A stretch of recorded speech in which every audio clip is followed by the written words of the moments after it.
राधे राधे दोस्तों। तो आज हम बात करेंगे तीज माता की कहानी। तो शुरू करते हैं। एक साहूकार था, उसके 7 बेटे थे। सतु तीज का दिन आया। 6 बेटों की बहुओं के पियर से तो सतु के पिंडे आए। 7वीं अर्थात सबसे छोटी बहू के पियर नहीं था, सो उसके पिंडा नहीं आया। उसने अपने पति से कहा, मैंने सातुड़ी तीज का व्रत किया है, मुझे पिंडा लाकर दो। सबके तो पीहर से आया है। साहूकार गरीब था, शेष सभी भाइयों के पास धन था।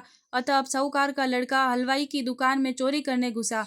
वहां चने की दाल पड़ी थी, भट्टी में आँच भी थी। उसने दाल को भट्टी पर सेका, वही चक्की भी पड़ी थी।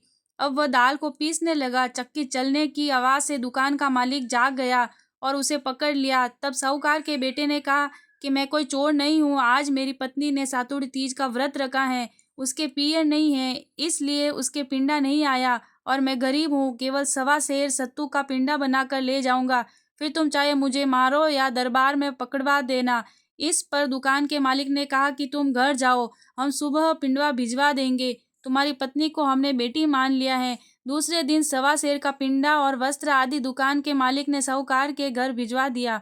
उसकी सभी जेठानियां देखकर ईर्ष्या करने लगी कि उसके तो 1.25 सेर का पिंडा और बहुमूल्य वस्त्र आदि आए हैं।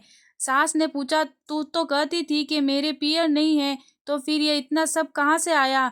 बहू ने उत्तर दिया कि ये मेरे धर्म के माता पिता ने भेजा है। उसको तीज माता ने पियर दिया है, जैसे सबको देना। राधे राधे।